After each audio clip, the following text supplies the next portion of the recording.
তিনটি নিয়মে হরিনামের খেলা খেলতে হয়। তোমার সেই তিনটি নিয়ম জানা দরকার।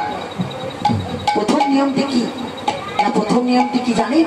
এই হরিনামের খেলা খেলতে গেলে হরিবাসরে বসে যদি হরিনামের খেলা খেলতে হয় তাহলে প্রথম নিয়মটি কি শুনে নিন। প্রথম নিয়মটি হচ্ছে মুখে হরি বলায়া বাহু তোলা,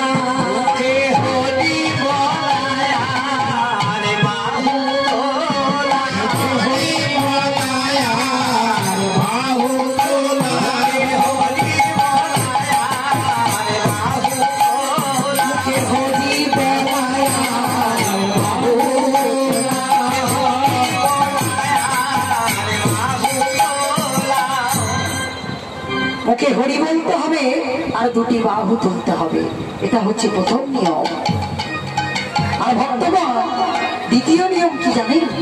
দ্বিতীয় নিয়মটি হচ্ছে হরি ধুলাই গড়া গরি দেওয়া হরি বলায়া বাহু তোলা।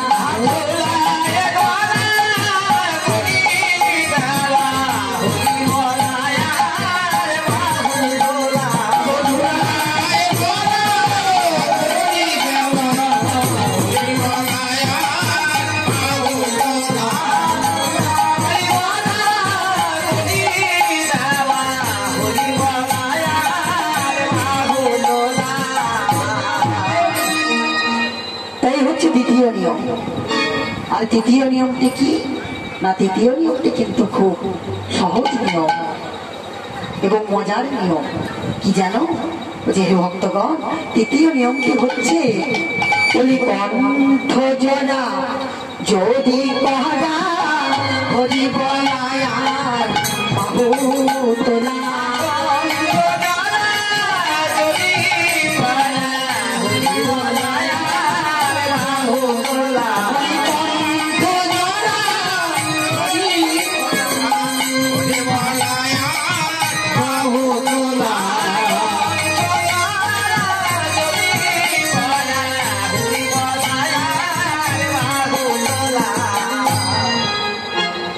তাই তৃতীয় নিয়মটি হচ্ছে এই মুখে হরি বলতে হবে আর কণ্ঠ জড়িয়ে ধরতে হবে একে অপরে।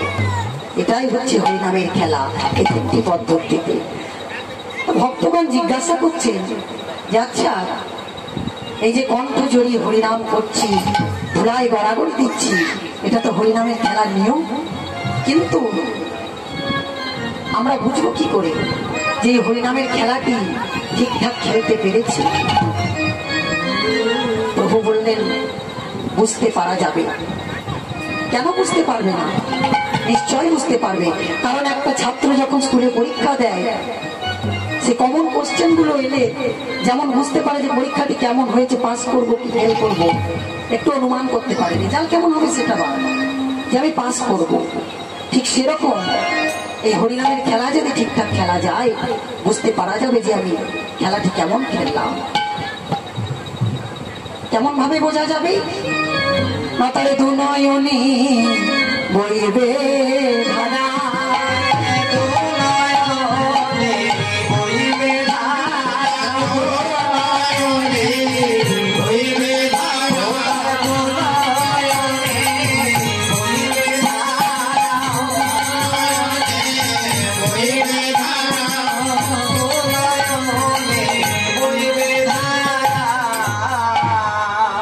দুটি নয়ন হতে সুরধ্বনি গঙ্গার মতো ধারা বইবে।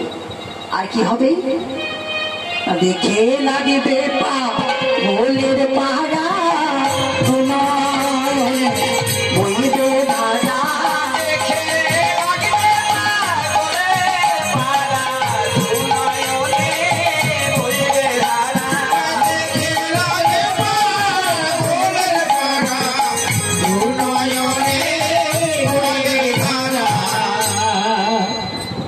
তার দুটি নয়ন হতে সুরধনে গঙ্গার মতো ধারা বইবে। আর কি হবে না, তাকে দেখে মনে হবে লোকটি নিশ্চয়ই পাগল। মা হরিনামের খেলা খেললে ঠিক এরকমই হয়। তাই এক ভক্ত আবার জিজ্ঞাসা করছেন, আচ্ছা এই যে হরিনামের খেলা খেলছি, এই হরিনামের খেলা খেললে পরীক্ষায় যেমন পাস ফেল হয়, ঠিক সেরকম এই হরিনামের খেলাতে পাস ফেল আছে?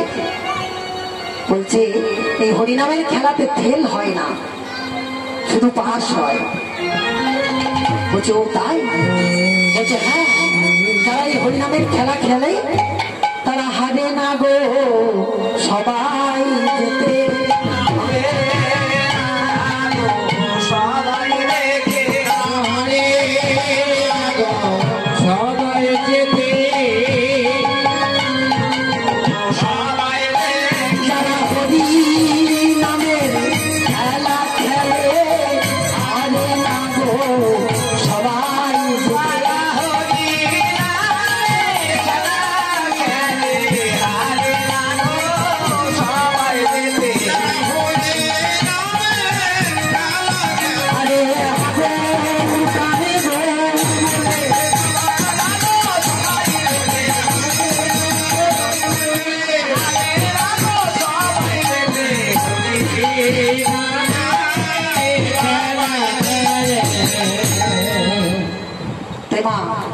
এই হরিনামের খেলা খেলতে গেলে এই হরিনামের খেলায় কোনো কিন্তু ফেল হয় না।